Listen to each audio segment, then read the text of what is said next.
Everybody, I'm Miss Skipper, and this is Mr. Coslow, and we're gonna finish up your ACT Slam with math. So we saved the best for last for you guys.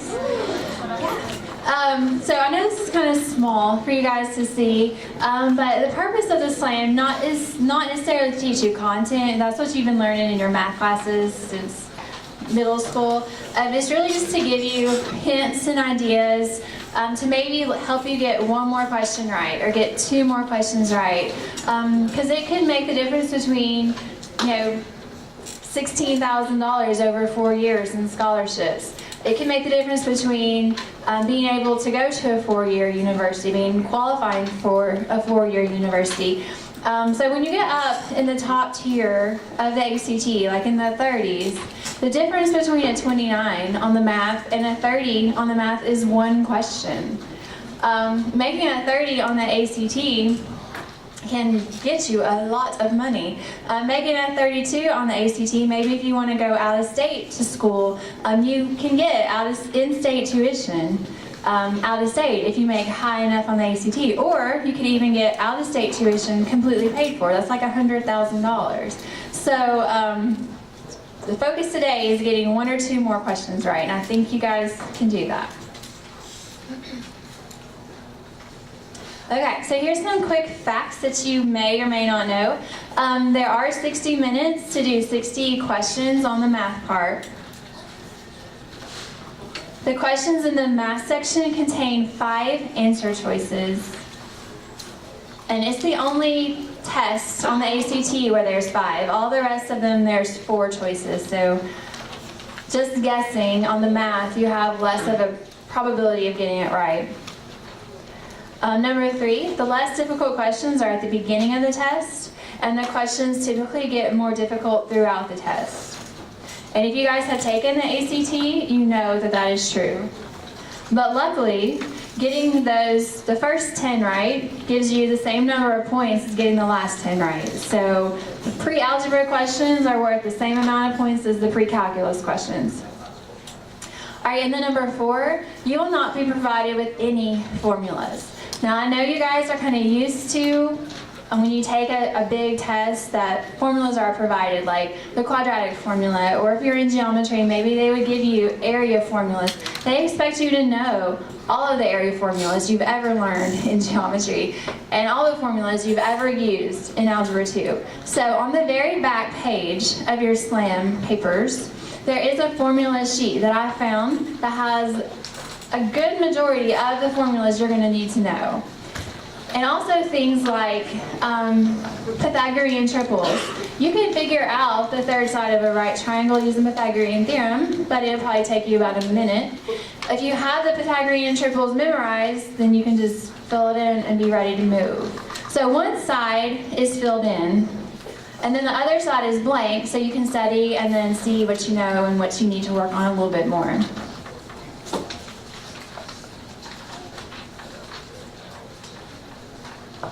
Okay, of the 60 questions, 33 are algebra, but in the algebra sections, there's more pre-algebra than anything else. And then there's 23 geometry, and then there's 4 trigonometry, which are considered the more advanced questions. But Mr. Coslow is going to go over some things with trigonometry today that might help you get all 4 of those right, just having it fresh on your mind. Now, the ACT may be the first test you guys have taken that you really have to move quickly. Like when you're in the classroom, your teacher probably tells you not to get in a hurry, that it's not a race. Well, on the ACT, it is a race, and you do have to be in a hurry, and every minute counts. So don't waste time reading the directions. The proctor has to read a script that tells you to read the questions and then begin. Don't do it. So the directions are on your paper, and you can read through them real quick. But tomorrow, when you take the ACT, just start with number 1 and get going.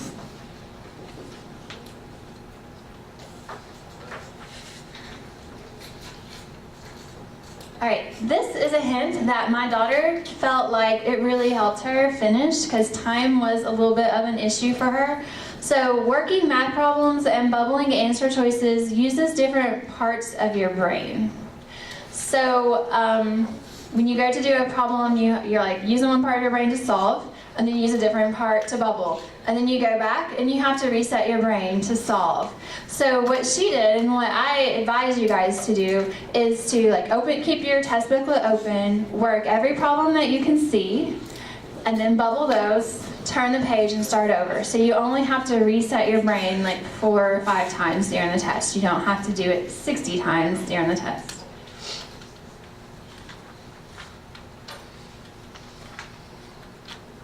Right, this is another hint that you can make 2 passes through the questions. So number 1, on the first pass, answer all the ones you know how to solve. And guess on all the ones you have no idea how to solve. So hold off. I need you guys to listen and not feel like this bottom one.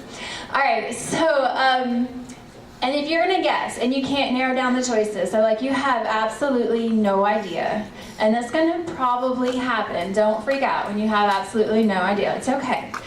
Very few people get 60 questions right on the math part.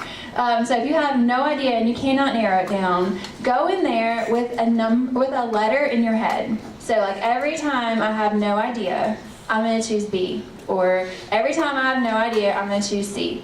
And just pick it every time. And that way you're not wasting any time figuring out which one should I choose. You just know that when you don't have any idea, you're picking B and moving on to the next question.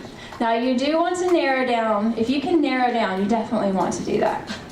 Okay, and then after you've made your first pass, number 2, save the questions that you could solve with a little more thought to the end. So if you see something you're like, okay, I know how to do that, but I know it's going to take me 2 or 3 minutes, so I'm going to wait and come back to it at the end.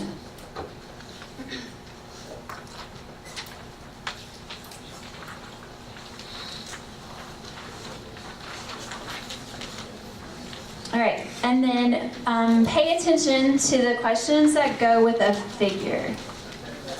So this happens several times throughout the test. You'll have directions that say something like, use this figure to solve this through this. Ms. Pedigo told me this story about this student she had that bought his ACT test. When you take it in December, you can buy your test and it'll give you a copy of the test and your answer choices and the correct answer choices. And if you're wanting to do really well, it would be a good idea for you guys to take it more than one time. And in December you can buy it, and then in another, maybe in July or June you can buy it as well. But anyway, he bought his test and he took it to Ms. Pedigo and he's like, I don't know why. I don't know what to do on number 44. And it was because he didn't read the directions here. It told you, on page 24, it said to use the following information to answer 41 through 44.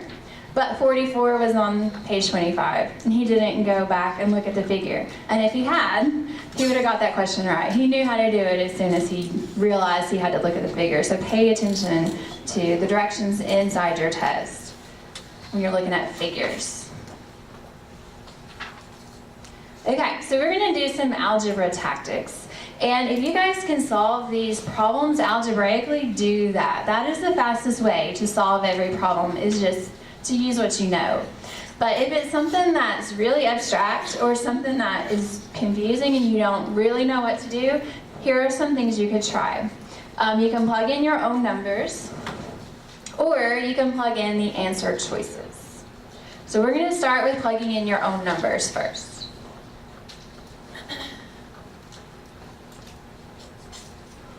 All right, and all this is on your page. So when you plug in your own numbers, make sure you write down what you're plugging in, and you don't want to put in 0 or 1, because 0 and 1 will work for an answer choice when it only works for 0 or it only works for 1. So don't use those. Solve the problem using your numbers. Write down your answer and circle it. This is your target. And then plug your chosen numbers into the choices. Check them all. And the choice that gives you the target is the correct answer. So we're going to do that on some ones where the math isn't necessarily difficult. It is just kind of weird because you have a bunch of variables. So on number 1, if a store sells a shirt for H dollars, how much would that shirt cost if it was marked down by Q%? Okay, so I'm going to use some numbers that are a little easier to do in your head. So this is going to be kind of an expensive shirt. It's a $100 shirt. And it's going to be marked down by 10%. So how much would you have to pay for that shirt? Say it loud and proud. $90. That's your target. Okay, so what you would do now, if you didn't really know how to solve this using the variables, is put 100 in for H and put 10 in for Q, and whatever answer gives you 90 is going to be the answer choice. So you can do H times Q pretty quickly in your head. That's 1,000, so definitely not A. Okay, 1/4 times H times Q is going to be 1/4 of that, so that's 250. That's definitely not right, because we want to get 90. All right, this one is a little more difficult to do in your head. So if you wanted to use the calculator, you would just type in 100 for H, 10 for Q, and just type it in like the answer choice.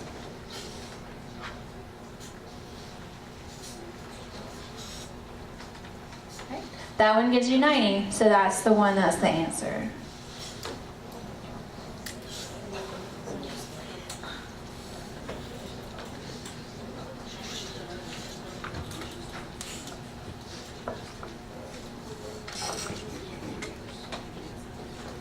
Okay, the ACT loves consecutive integers.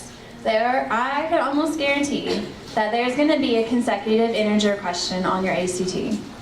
And they aren't easy to do algebraically, but they are easy to do by plugging in numbers. But you do need to understand what an odd integer is and need to understand what consecutive odd integers are. So what is the very smallest positive odd integer? 1. All right, what is the next odd integer? 3. And the next one? 5. Okay. So that is the sum of 3 consecutive odd integers, and we add those together and we get 9. So what that means is that P is 9. But the question is, what is the greatest of the 3 integers? So for our integers, what is the answer to that question? 5. So 5 is our target. Okay, so where do you guys want to start plugging in answers? Plugging in 9 for P to see if we get 5. Anybody? I know it's not F, I already did that. Okay, it's definitely not F, you are correct. All right, let's try K. So you can do these in your head. It is quicker to do in your head than in the calculator. So we add 9, P is 9. 9 and 6, what do you get? And divide that by 3. 5. There it is. So algebraically, writing out an expression for that would take a lot of time. Probably more time than this.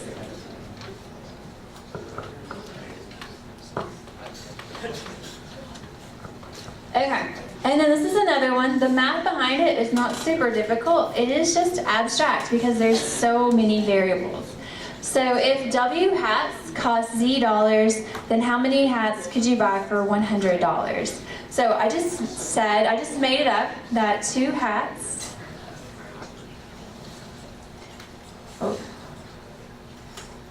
costs $50. So that would mean W is 2 and Z is 50.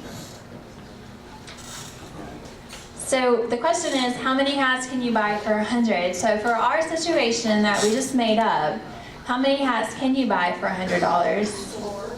Yes. So what we're wanting to do is plug in the 2 for W and 50 for Z until we get 4. Now, would you even bother with B?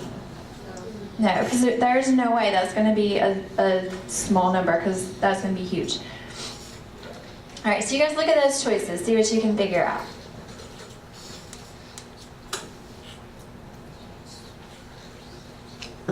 And if you give me the answer first, Mr. Costello will probably give you some candy. C. Yes, Ian. Ian gets candy. Oh, sorry, I didn't hear you. All right, so 100 times 2 is 200 divided by 50 is 4.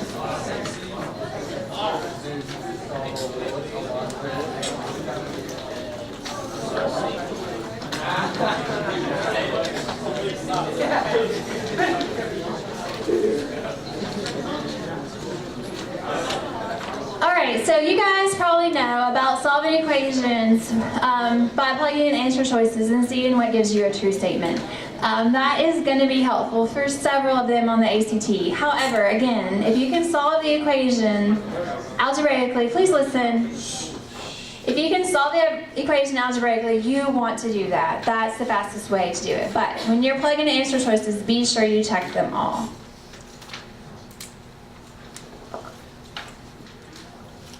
Okay, so this next equation is not something you've ever seen before. So you're not going to freak out tomorrow when you see something you've never seen before. You're just going to try to logic your way through it. Try different things. So in Algebra 1, you definitely have solved absolute value equations. In Algebra 2, you definitely have solved absolute value or quadratic equations, but you've never done them together. So you probably don't know how to do this, and it's okay, but we're going to check the choices. So if it was me, I would start with the most. And then starting with K, that's probably going to help us eliminate some of the other choices. All right, so do you guys remember where to go in your calculator to get absolute value? It's an alpha something. Anybody? That. Nope, but that's okay. Alpha window. Alpha window. Ian gets more candy. So when you're taking your test and you know there's something in your calculator somewhere and you can't remember, try alpha window. That's all I'm going to get every time. Got what we were looking for. All right, alpha window has absolute value, number 1. It has summation, which might be on there, which is number 2. These two in the middle are calculus. There is no calculus on the ACT. And then number 5 is log base, which we're going to use on the next problem for logarithms. There's probably going to be one logarithm question on the ACT. Okay, so we're going to do absolute value. And I'm going to start with -2.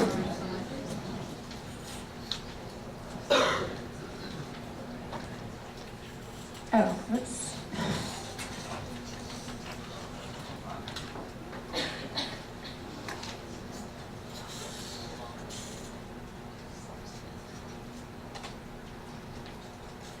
Okay, do you guys think -2 is the answer? Yes. Does that mean K is the answer? No. So -2 is for sure. So what choices are not answers? F, H, and J. So we narrowed it down to 2. All right, so let's try -1.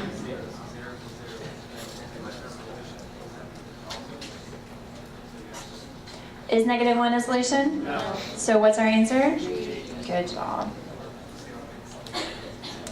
Now when you have those sets, that does mean all the solutions. So it's telling you which one gives all the solutions. All right, let's look at number 5. If you guys are in Algebra 2 right now, you probably just finished up talking about logarithms. And even though you learned a lot about logarithms, this is still a difficult logarithmic equation to solve algebraically. Just because you have variables 2 different places, it's kind of hard. So we're just going to put in the answer choices and see what works. So log base is the exact same place we just went. Alpha window. This one we're going to choose number 5.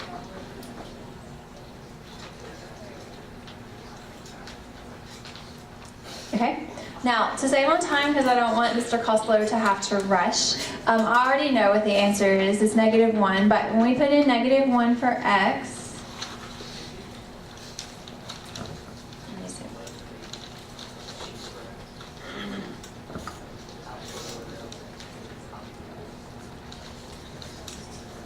Why did I do that? Why did I put -1 in parentheses and the square on the outside?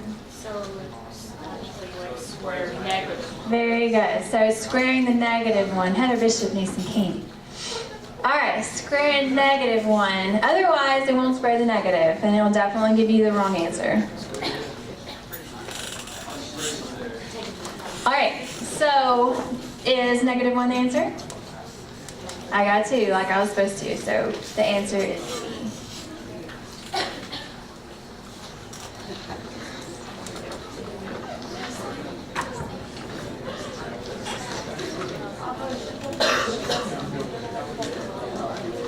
Oh, that reminds me.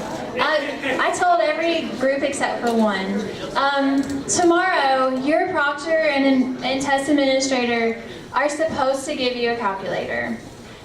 There may have been an issue once where that didn't happen. Don't let that happen, okay? So if it's time for you guys to take the math test and your proctor doesn't give you a calculator, just raise your hand and very respectfully say, I think we're supposed to have calculators. And they'll be in these white boxes, okay? We don't want that to happen. We want you all to have calculators so you can do your very best. All right, so just, it's part of your responsibility as well to make sure that you have that. All right, so here are the last few algebra tips. So for number 1, use your logic brain to eliminate illogical answers. So we did that when we were doing one of them and we wanted to get 4 and it was like multiplying 100 times something. That's not going to give you 4 if you do 100 times 2 times 50. So we just eliminated that choice and went to a different one. All right, number 2, take each question in bite-sized chunks. There's going to be a lot of reading on the ACT. The math problems, a lot of them have words. The words do not mean that they are hard. Some of the really long ones are easy when it comes to the math part. So make sure you just break it down. Number 3, avoid falling into traps. The people who write ACT questions know what you're going to do wrong. And so they put those easy little answers there because they think you're rushing and not paying attention. So be careful that you pay attention and you don't fall into traps. And you answer the question they're asking. And then number 4, understand that on certain problems you will be given information that is not needed. That's frustrating, but they do that. They put all kinds of stuff there that you don't need. You have to pull out what you do.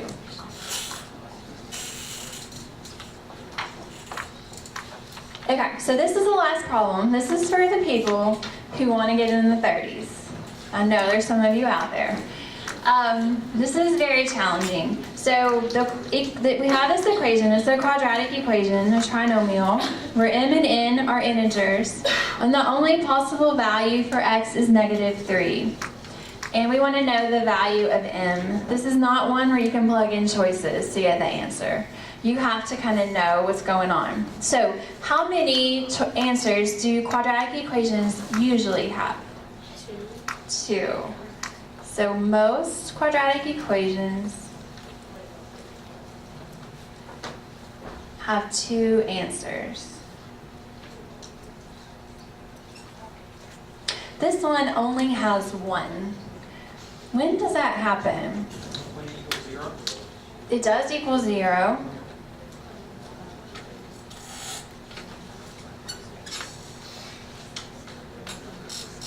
It happens when something like this. It's like a double factor or a factor with a multiplicity of 2. Something multiplied by itself. Okay, so what needs to be that factor in here for our only solution to be -3?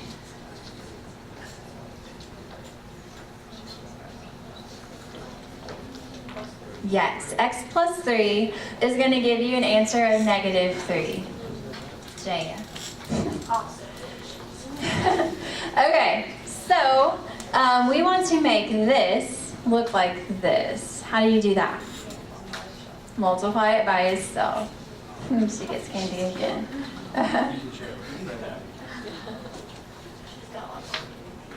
Okay, so when you square x plus 3, you multiply it by itself, you FOIL it out or double distribute it or whatever you need to do, and you get this. So what is the answer to the question?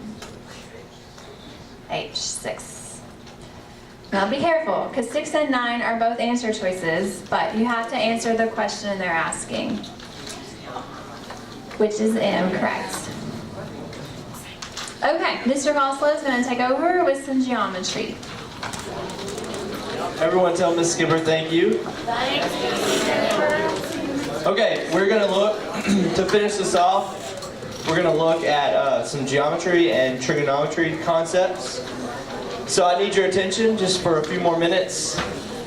I know it's been a long morning. Some of you guys are starting to get a little talkative.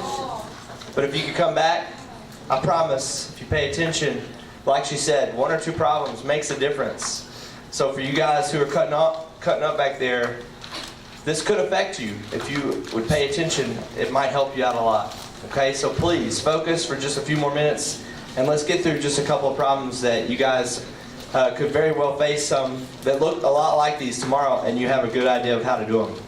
So first of all, when we're dealing with geometry, and I know it's been a year or two maybe for some of you guys since you've been in geometry, you have to use logic whenever you're solving geometry.